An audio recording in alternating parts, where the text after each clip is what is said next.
কাঞ্চন নিশ্চয়ৰ পৰা আপোনালোকক most welcome জনাইছোঁ। প্ৰণতি দেৱী। আজি মই আটাৰে এটা আপোনালোকক মিল্ক কেক বনাই দেখুৱাইছোঁ। একেবাৰে বনাবলৈ উজু হয় আৰু খাবলৈও বহুত টেষ্টি হয়। আপোনালোকে ফাৰ্ষ্টৰ পৰা লাষ্টলৈকে চাব। যদি ভাল লাগে এটা লাইক কৰিব। আহকচোন ৰেচিপিটো আৰম্ভ কৰোঁ।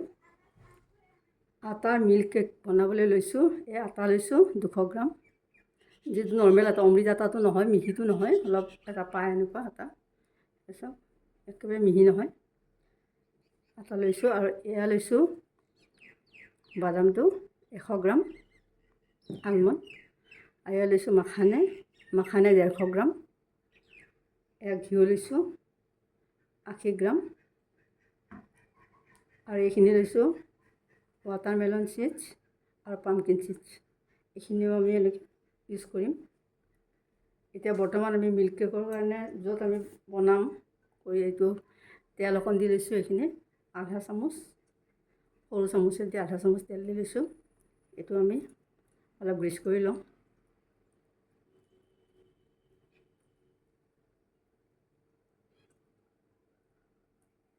এতিয়া আমি কাগজখন কাটি লৈছোঁ ইয়াৰ জোখত, নিজে নৰ্মেল কাগজ।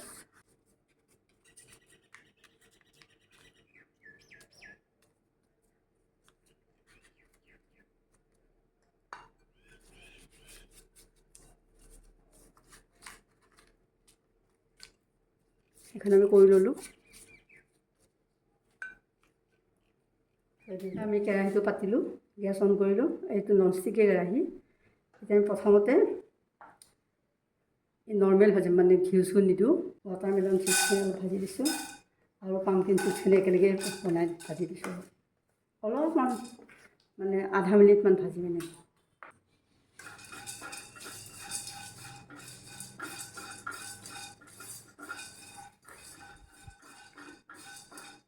এইখিনি ভজা হ'ল আধা মিনিট।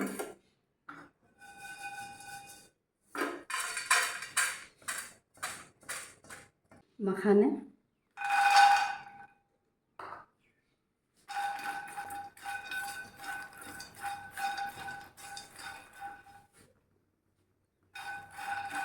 এইখিনি 1.5 মিনিট ভাজিলোঁ, হৈ গ'ল। এইখিনি নমাই দিওঁ।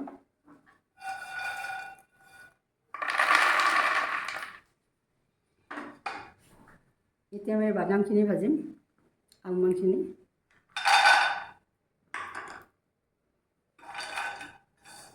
আলমণ্ডখিনিও 1 মিনিটমান ভাজিম।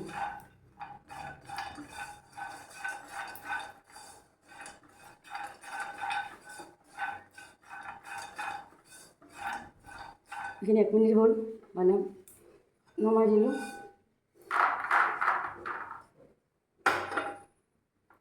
এতিয়া আমি এইখিনি ঠাণ্ডা হ'লে মিক্সিত পিচি লওঁ। এতিয়া আমি ইয়াতে ঘিউ দিম। ঘিউ প্ৰথম আমি 3 চামুচমান ঘিউ দি দিছোঁ।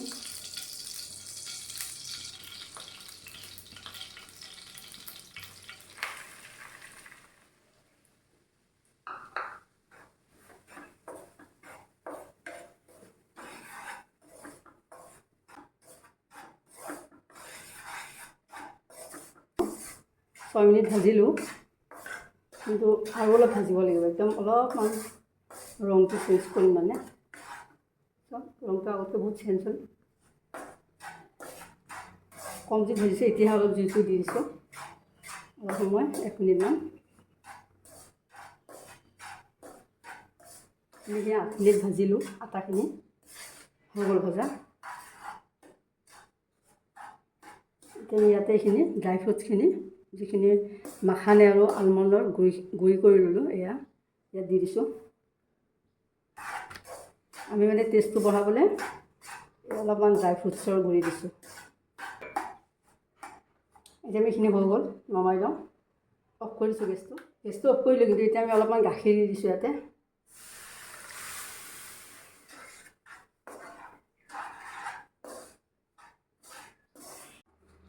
এতিয়া আমি ইয়াত অলপ ঘিউ দি দিওঁ আৰু অলপ ভাজিম ঘিউ দি। এতিয়া এইখিনি চাওঁ,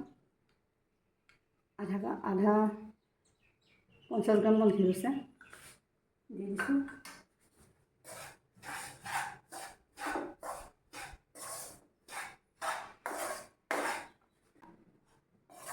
আটা আৰু ড্ৰাই ফ্ৰুটছৰ গুড়িখিনি একেলগে ভাজি ঠাণ্ডা কৰিলোঁ।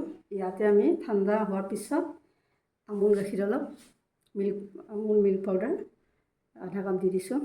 মিক্স কৰি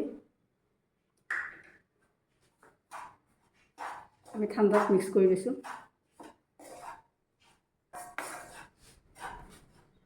এতিয়া আমি এইটো ঠাণ্ডা ৰাখিলোঁ। লাষ্টত 1 কাপ পানী দিছোঁ। এইখিনি 200 মিলিলিটাৰ হয় পানী।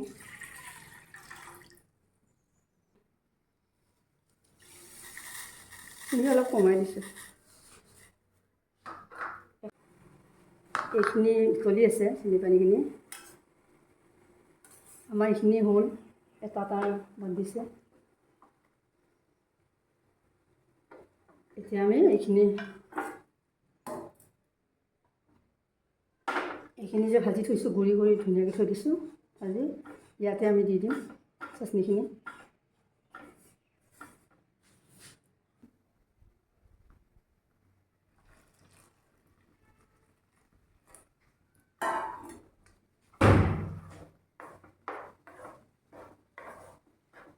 এতিয়া আমি এনেকৈ অলপ সময় ভাজোঁ।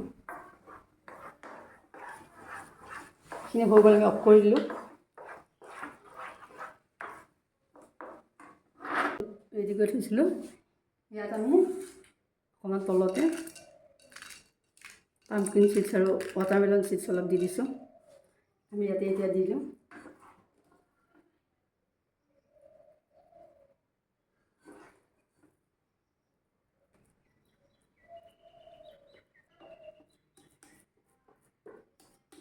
এতিয়া আমি পাম্পকিন চিডছ আৰু ৱাটাৰমেলন চিডছ অলপ দি দিছোঁ।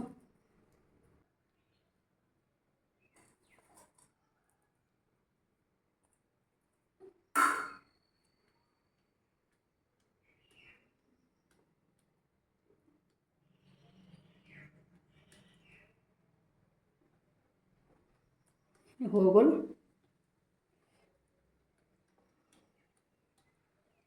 এতিয়া আমি এইখিনি নৰ্মেল ফ্ৰিজত 1 ঘণ্টা ৰাখিম। এইখিনি থোৱা আমাৰ ফ্ৰিজত 1 ঘণ্টা হ'ল। আমি নৰ্মেল ফ্ৰিজত থৈছোঁ। ছাইডখিনি আমি কাটি লওঁ অলপ। আমি এনেকৈ উলিয়াই দিছোঁ ছাইডখিনি।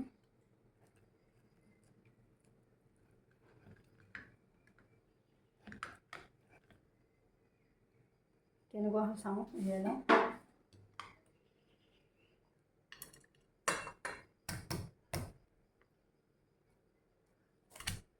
আছোঁ ইমান ধুনীয়া হৈছে। কটাৰীত অকণমান ঘিউ লগাই লৈছোঁ।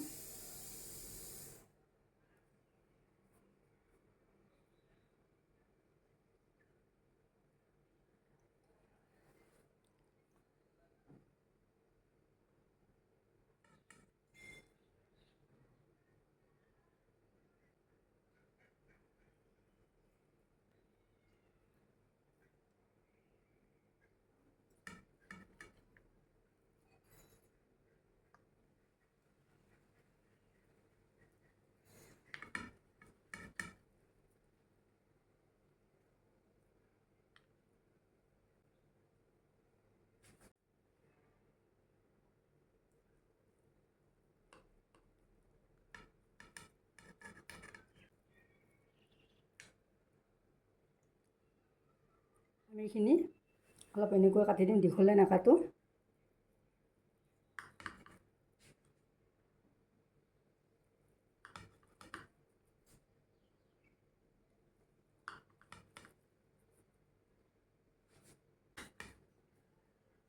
এয়া চাওক, আমি কাটি ল'লোঁ। কিমান ধুনীয়া হৈছে, আপোনালোকে এপিচ দেখুৱাওঁ। এয়া চাওক কিমান সুন্দৰ হৈছে, বুজিছেনে? একদম বহুত খাবলৈ টেষ্টি হয়। চাওক, আটাৰে বনোৱা হেল্ডি মিল্ক কেক হৈ গ'ল। যদি মোৰ বনোৱা প্ৰচেছটো আপোনালোকৰ ভাল লাগিছে, তেতিয়াহ'লে নিশ্চয় চেনেলটো লাইক কৰিব আৰু কমেণ্ট কৰিও জনাব। ভাল বেয়া যি হয় কমেণ্ট কৰিবচোন। ফাৰ্ষ্ট অফ অল লাষ্টলৈকে চোৱাৰ বাবে ধন্যবাদ জনাইছোঁ। আৰু যদি চেনেলটো মোৰ ছাবস্ক্ৰাইব কৰা নাই, ছাবস্ক্ৰাইবটো কৰি ল'ব। Thank you. এটা মিঠাই মই আপোনালোকক দেখুৱাইছোঁ। চাওক, ইয়াতে উলিয়াই দেখুৱাইছোঁ। ডাঙৰ এটাই দেখুৱাওঁ। কিমান ধুনীয়া হৈছে চাওক, দেখিছেনে? বহুত সুন্দৰ হৈছে আৰু খাবলৈ বহুত টেষ্টি হ'ব। এয়া চাওক, এনেকৈ বনাইছোঁ।